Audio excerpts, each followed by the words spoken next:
Il faut qu'il y ait des génies politiques pour gérer les questions de majorité.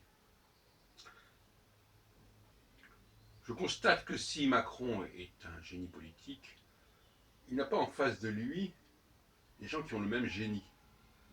Par exemple, on pourrait imaginer que puisque Macron a su réunir autour de lui des hommes de droite et de gauche, pourquoi, dans ce même climat de cohabitation, non seulement interne au parti, interne au groupe, pourquoi, par exemple, les Républicains n'ont-ils pas su faire alliance ni sur leur droite avec le Front National, ni sur leur gauche avec le Parti Socialiste?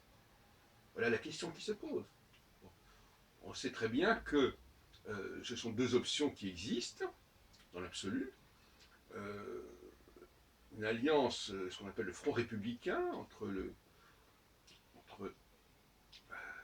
au sein desquels il y aurait donc les Républicains, euh, le PS, éventuellement peut-être même encore plus loin le PC, qui nous ramène au programme commun, plus ou moins, avec le Parti communiste, le Parti socialiste et les radicaux, bon, quelque part. Ou alors du côté de la droite, c'est-à-dire du côté du Front National, en suivant l'exemple de Dupont-Aignan. On s'aperçoit que les républicains s'enferment dans leur ghetto dans un temps qui est favorable, qui est propice justement à des rapprochements inédits. Mais qu'est-ce qu'il y aurait d'extraordinaire et de scandaleux de voir une alliance électorale d'un type ou d'un autre, c'est-à-dire vers la droite ou vers la gauche des républicains, alors qu'au gouvernement, il y a déjà cette alliance. Ce serait d'ailleurs un paradoxe assez amusant de dire, vous êtes d'accord, vous voulez une cohabitation, vous organisez une cohabitation au sein du gouvernement, nous on organise une cohabitation au sein de l'opposition. Voilà. Et donc à ce moment-là, ça permettrait d'avoir un ensemble qui pèserait davantage.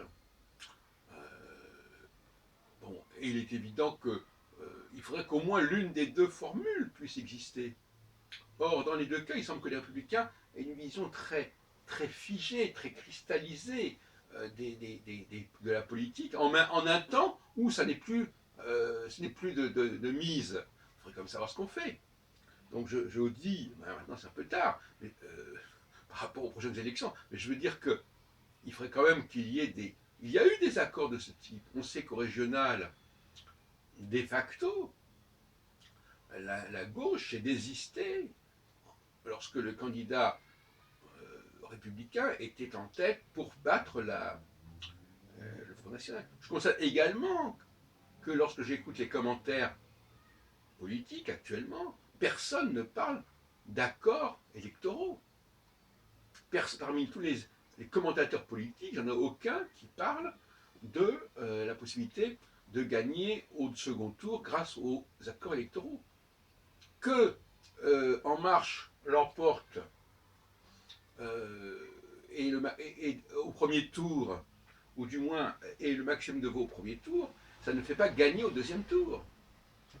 Et là, il pourrait y avoir une stratégie qui permettrait de battre En Marche au second tour.